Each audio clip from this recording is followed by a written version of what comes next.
Hi there, we're back for another episode of Cook the Book. This is Valerie and I'm Tina, and we're here each month on YouTube to talk about a book, give a bit of a summary or review of the book, usually a fiction book, but not always, and then to make a recipe that's inspired by the book. Okay, so since it's February, we were kind of thinking romance, romancy. You'll see that for sure with our recipe that we have for today and with our book that we are going to feature today. Many of you have probably already read this or it's on your to-be read list, Fourth Wing by Rebecca Yarros. It has been popular for months and months and months and has been on the bestseller list for a very long time. And I just looked today even. It's like number 10 on Amazon bestsellers for today even. So it really has a lot of staying power. The sequel does also. It is on the bestseller list. So it may be something you want to pick up if you've not heard about it. We'll give you just a little brief summary of it. It involves 20-year-old Violet, who is not that healthy of a person. She's described as kind of brittle and small. And there were different quadrants that she could enter, and she wanted to enter the scribe quadrant to study books and history. And thing is, her mom is the commanding general who has a lot of power, but also a lot of enemies. And her mom really wants her to become one of the elite dragon riders, which was nothing Violet ever thought for herself could ever be a possibility. The problem is dragons don't bond with fragile humans. They would prefer to kill them. And there's also more humans than dragons. So the likelihood that a dragon would bond with her is kind of unlikely, you would think. Then of course, there's a male interest in the book. And I love this. It says everyone has an agenda. Once you enter this college, there are only two ways out: graduate or die. This book has been described as a romantasy, which is a combination of a fantasy book and a romance book. This book has dragons, wars, secrets, love interests, so it certainly fits the romantasy category. I thought it was interesting that the Washington Post, of anyone that could write about this, just a few days ago came out with an article about what is romantasy. And it describes it as a romance, fantasy, and yes, a little hot. On TikTok, the hashtag romantasy has been used 80 million times. So you can tell this is like a new thing. These types of books have been around for a long time, but as far as calling them romantasies, it's a fairly new thing. It says romantasy is hot in more ways than one. Woo! So other series that would fit into this romantasy category would be the Throne of Glass series, Activar, Crescent City, The Shepherd King, Letters of Enchantment, Folk of Air, and the Caraval series. So I have a few of those on display here for you. But if you think it's something you would be interested in, by all means, investigate it a little bit. Go to your local library. If you're in Central Ohio, we would love to see you here at our library. We have a great website, a great social media presence. And maybe we've piqued your interest slightly in books like The Fourth Wing or any romantasy books. So, leading into the romance part of romantasy, what's on the agenda for our recipe? These are easy, no-bake mini cheesecakes. They're very good. They're perfect like little desserts for Valentine's Day. So, and I love the look because they get topped with the raspberries. Ooh. So, okay. So to start, we need 3/4 cup cold whipping cream and a tablespoon rounded of powdered sugar. And then you whip it until it's just looks like whipped cream. Don't go too far, you'll have butter. Oh, yes, yes. I would like you to just take a spoon to that bowl right I know, now. it's really good. Okay, so then you have 8 ounces of softened cream cheese, so that's what's in here. A 1/2 cup of sugar. And then we've made this recipe before, my family and I. My daughter is really good at doing stuff like this, and she accidentally put a tablespoon of powdered sugar into this, and it was really good, so we've been leaving it that way. Oh, nice. Okay. So we're just gonna throw that in there too. I don't know what kind of difference it makes, but it was good. So Yes. Okay. we're just gonna leave it. And then also to this mixture, we're gonna add 2 teaspoons of vanilla.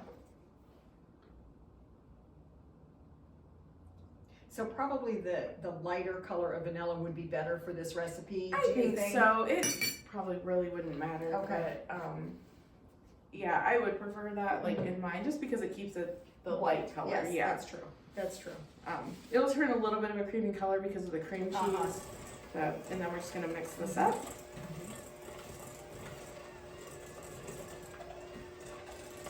And I use the ultra fine sugar in mine. It's not really a specialty sugar. I can find it at Meijer. Some of the grocery stores don't have it, but it's just called Baker's Fine or an ultra fine sugar.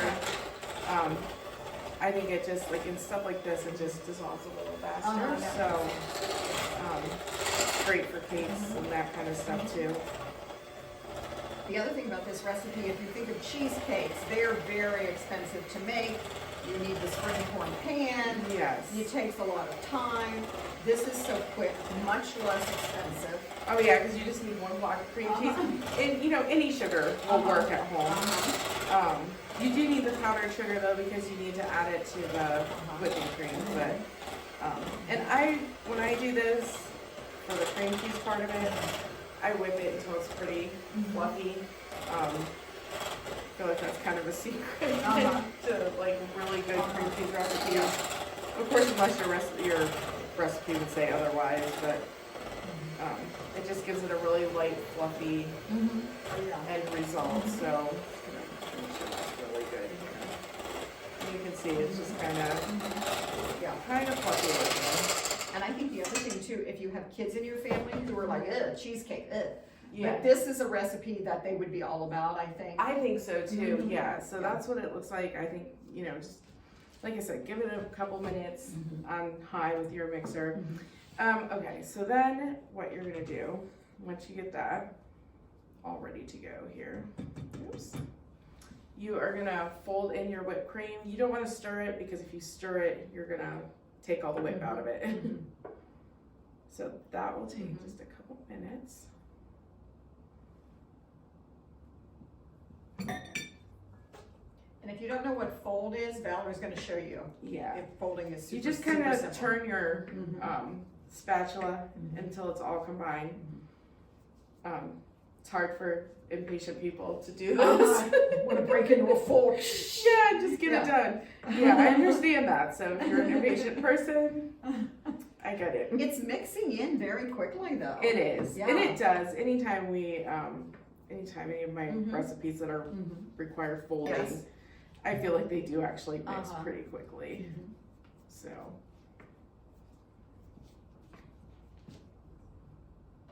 But you do want to get it all mixed, because if not, then you'll have little lumps of your cream cheese mixture and little lumps of your whipped cream. So, make sure it's all good. Still see a little bit going on here. But yeah, you want to do this by hand and not with your mixer. Assuming maybe some people out there get really lucky and can do that with their mixer. I don't know, but I don't know. I've always been told by hand. So. All right. So basically, it's going to end up looking like this, and it's going to be well combined, and that's it. That's your mixture. So then, on the fun part, pull that off my spoon in here.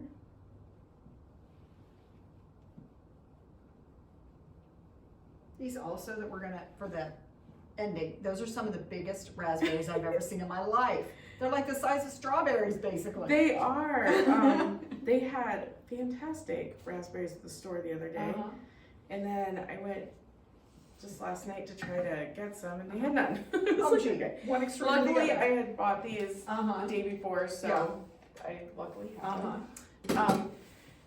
Then also, a couple things. So this goes in little phyllo cups. You can buy the phyllo cups in the frozen section, or if you really want to, you can make them.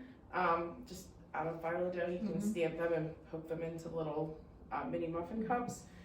I buy the pre-made ones. And then we've done this both ways. There's on the back of the box, it says how to crisp them, or you don't have to. It's not like they're raw or anything. Yeah. I crisp them. We like them better like that because the shell is really flaky then. This is also one of those desserts that, because they crisp up, it's better eaten kind of like the day that they're made. Not that they're not good tomorrow. But the shell softens a little. Would they get a little soggy maybe? Yeah, they can. The taste would still be good. Oh yeah, the taste is still fine. Yeah. Because we've had leftovers of them before and they were just fine. But the shell's not as crispy.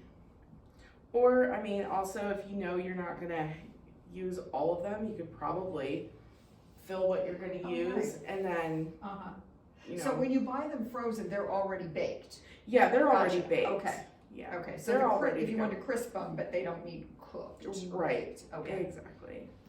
I've always looked at them, I've never bought them. The brown on them is how they came. Okay. So, because you only put them in the oven for 3 to 5 minutes. Okay. So there's not really time for them to get too brown. Okay. I have this handy little gadget from Pampered Chef. Yes. It's basically equivalent to a frosting bag. So it just has the tip on it. And to me, this is easier. I have the frosting bags at home. Yeah. I like this. Yeah. And even if you didn't have either of those, you really could take a small little spoon and spoon it in. For sure. Yeah. You could do that too. So basically, then you take your shell and you can just. That does make it look very pretty. Yes.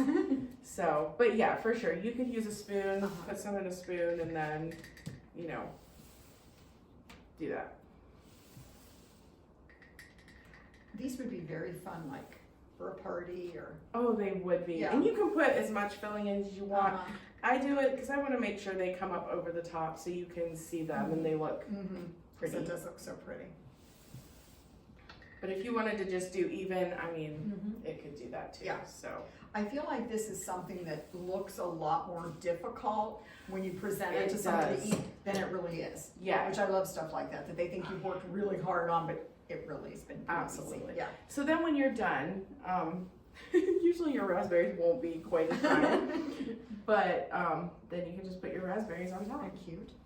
And if you're not a raspberry person, you really could do a strawberry. Oh yeah. A small strawberry or a slice or something. Yep, you could do strawberries, blueberries, probably even blackberries. You know what else would be good? A maraschino cherry. Oh, absolutely. Yes. I love maraschino cherries, so I'm sold. Yeah. That would be so good. Yeah, so, and for your raspberries or any of your fruit, just make sure they're dried off once you rinse them. That's a good point. So. And those are so pretty. There's your final ones. Awesome. So that would be really a great treat any time of the year, a party, or if you're just home by yourself or with, you know, your family, that would be so fun to do. Yeah. But really it has a Valentine's look to it, especially with the red raspberry. It does. They're so fun. So fun. Yes. Well, thank you for joining us. We hope you've enjoyed the recipe and our little book talk. Again, we're in Central Ohio. We would love to see you at our library sometime. And if not, enjoy our other videos that we have on YouTube. We'll see you next time. Bye.